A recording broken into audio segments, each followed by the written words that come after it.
We all know a healthy diet is crucial to our well being on so many levels, but let's take it up a notch and talk about superfoods. What are they? Why? And more. Registered dietitian Hope Brinkmann will fill us in. Welcome to the Better Health Podcast from Tidelands Health. I'm your host, Maggie McKay. Welcome, Hope. It's so great to have you here. I am so interested to learn more about superfoods. Thanks for having me today. Absolutely. So let's start with, what are superfoods? Superfoods can take many different forms, but at the end of the day, a superfood is something that we want to quantify with nutritional density, which does not always mean calorie density. And what are some examples of superfoods, and what is so super about them?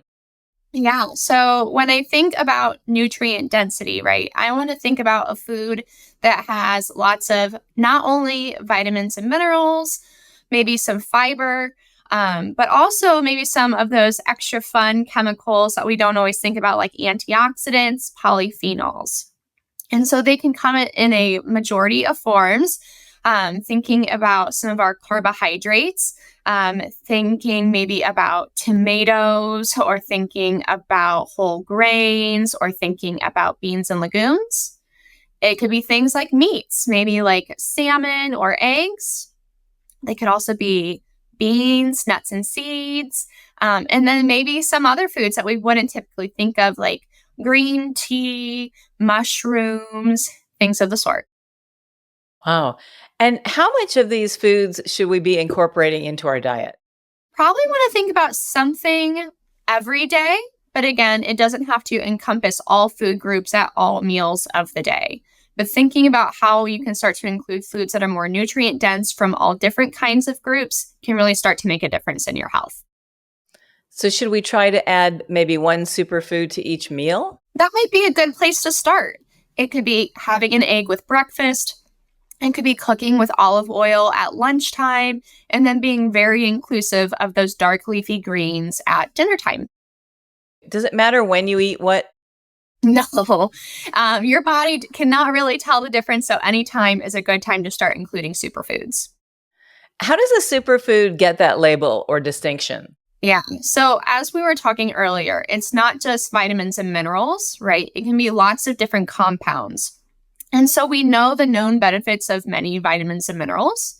We know the benefits of including fiber. That can be good for, moderating your blood sugar, reducing your cholesterol, and your overall heart disease risk.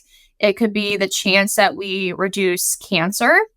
But also some of those very minute little compounds that we don't so often think about have all sorts of jobs that we don't even know yet. But the combination of all of them together, again, can increase brain health. They can, again, stave off cancer risk and other lifelong inflammatory conditions that we know of. Are there any FDA rules, for example, that spell out what can be classified as superfood and what can't? Who decides? Because as far as I know, there's no label on foods that say superfood. That's right. And I would be pretty certain to say that the FDA does not have any specific regulations around superfood. They can be a little bit more regulatory around things like added sugar. So food that doesn't have a lot of added sugar could be considered a superfood. But otherwise, superfoods don't have a good marketing term yet. Okay. So we have to do our own research and kind of look up what are what are superfoods? What are the best ones? Yes, absolutely. Are there any risks to eating superfoods? I always recommend that variety is the spice of life, and variety in terms of nutrition also really tends to benefit our health. We could focus on one particular nutrient, but that doesn't mean that that's the only thing that we need. We keep finding all the different benefits of all of these different compounds. And so using wide brushstrokes and including all sorts of foods with all sorts of benefits really seem to be helpful. Hope, are there any misconceptions about superfoods? I think that's a good question. And, kind of tying back to what I just said is that we might be so fixated on one particular food. There was the concerns about the cholesterol in eggs at one point. There are the questions if the antioxidants in wine really make it that beneficial to have something of that nature every day. And again, I think it's just something that you don't need to just eat one superfood all of the time. It really is that range of benefits that we find to be the most beneficial. So keep moving around, don't fixate too much, and you'll be doing well. I like the dark chocolate one. That's at the top of my superfoods. Yeah. What's the story on that? Is it a certain percentage of cacao or? Yeah, I think they generally recommend about 70% or higher of cacao and a dark chocolate that has multiple benefits. Can it have sugar in it? A little bit of sugar, sure. But that's, the defining difference between milk chocolate versus dark, right? Is that there's more cacao in a dark chocolate, less milk, more no milk, and less sugar, which again, added sugar isn't always to our benefit. So a little bit of both. Yeah. Speaking of sugar, so let's say you eat some sugar, you eat some superfoods. Does the sugar cancel out the benefits you would have gotten from the superfoods? I wouldn't go that far, right? Just like, eating leafy greens doesn't cancel out the fact that you did have, a soda or something. You want to have, a greater majority of superfoods in your diet than you would sugary products. But that's not to say that sugar is going to ruin all the good effort you've already put in otherwise. Anything in closing, Hope, that you would like to add that people should know about superfoods that we didn't cover?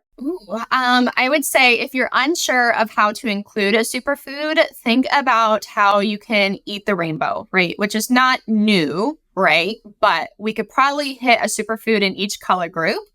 So if you think about red, maybe again, tomatoes or bell peppers, right? We can think about orange, like citrus, like oranges, the fruit, or again, maybe like an orange bell pepper. We can think about yellow, again, more citrus, more yellow bell peppers. Those are the things coming to mind. Corn, I don't know about that being a superfood, but there's good fiber there. Green, can't mess up with green, right? All of your cruciferous vegetables and those dark green leafy veggies. Blue, what's blue? Blueberries. Berries are loving their superfood tagline, right? And then purple, I guess that would be eggplant. That might be some variation of another berry, right?